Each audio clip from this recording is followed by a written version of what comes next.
out to the ball game. Take me out with the crowd. Buy me some peanuts and cracker jack. I don't care if I never get back. Let me root for the home team. If they don't win, it's a shame. For it's 1, 2, 3 strikes, you're out at the old ball game. Braves fans, let's play ball!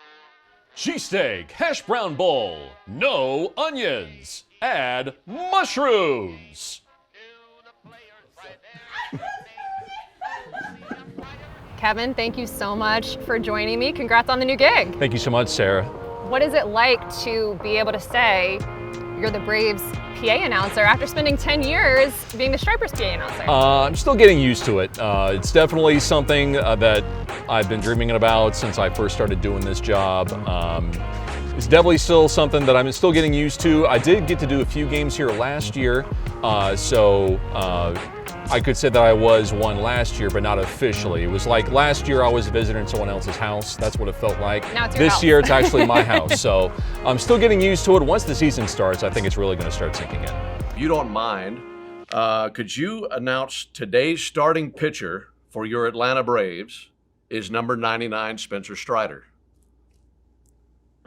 Today's starting pitcher for your Atlanta Braves is number 99, Spencer Strider. That was good, but I would like to see you try it with a little more inflection, like this. Now announcing for your Atlanta Braves, Kevin Kraus. Congratulations on being the next PA announcer for your Atlanta Braves. Thank you very much, Spencer. How cool is that? That was amazing. Oh. You found out that this was your job in a pretty unique way. Absolutely. Not many people can say that someone in the organization, Spencer Strider, is kind of the one who told you got this gig. What was that like? Oh well, first of all, Spencer's pretty good himself. He's gonna take your job when if you don't when he's watch done out. when he's done playing. I got to better watch out for my job because he's really good. But yeah, the Braves totally surprised me. They gave me very vague details of why they needed to talk to me.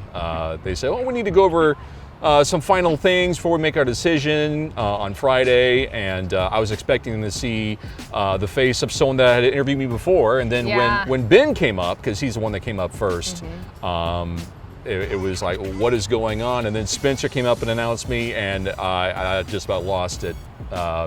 It was just 10 years of hard work all coming to fruition. It was awesome.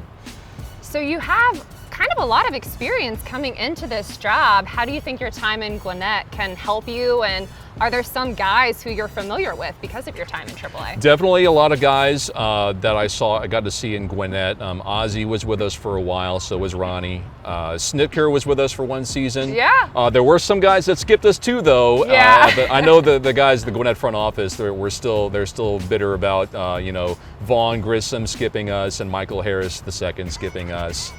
Which is great. I mean, they definitely don't have to come see us, but it's definitely great to see the future of the organization up close and personal before all of Braves country gets to see them. Because when they do make it up and when they do well, you feel like a proud parent. You feel like you raised them a little bit. Right. So when they come up and do well, it's definitely awesome. You have the best radio voice, the best just kind of booming PA announcer voice. At what point in life did you kind of start thinking that you could be in this field? Well, actually, it's pretty funny. I went to school to be a meteorologist on TV. Okay. So I'd always been told I had a decent voice, and I thank my parents for that. Yeah. I've always been told I had a decent voice, but I wanted to do weather on TV. Right.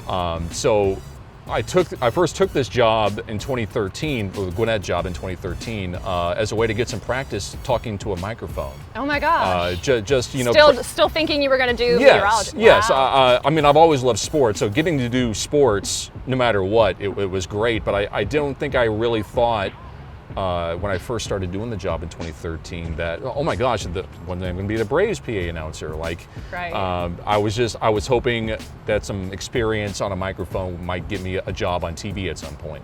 And then once I started doing well with the Stripers, started doing other sports. I did the Gladiators for a while. It's hockey. I got a role as a backup at Mercedes-Benz Stadium. I did some soccer and some football games. So the more experience that I got, the more that I started to believe in myself that this could be a thing. As I could be a Major League Baseball PA announcer or Major League anything PA announcer.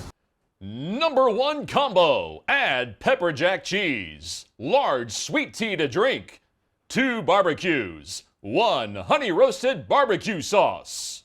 So I'm not going to ask you your favorite current Braves player because I feel like that's not fair because you're about to be announcing these Love guys. them all. Love them Yeah, all. of course. Yeah. Who was your favorite Braves player growing up? John Smoltz.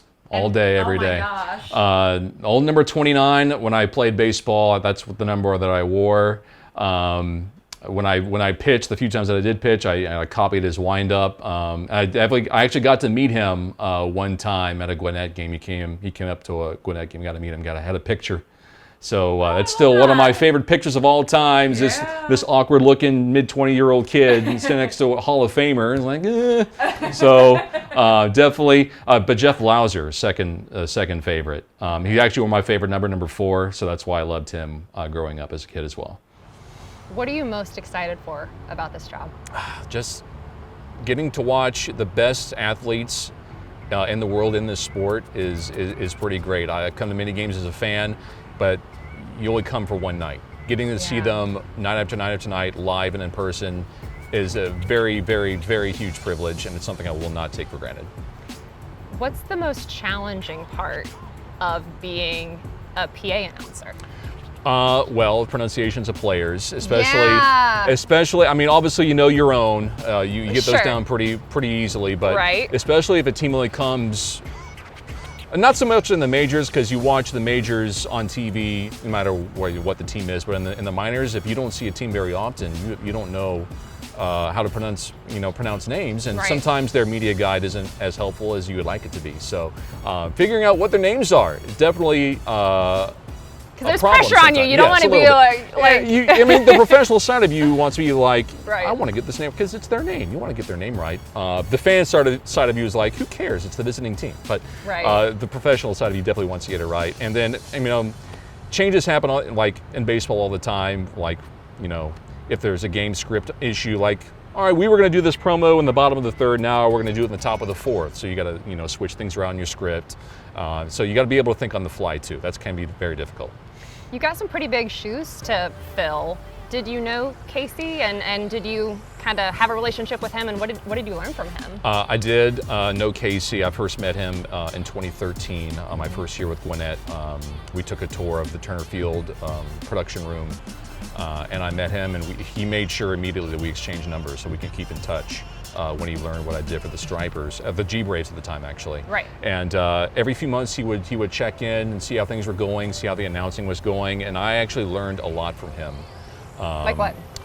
Just the way he does baseball, the inflections in his voice, how he announces batters to the box. I learned a lot of things from him, and that's actually going to be a goal of mine this year.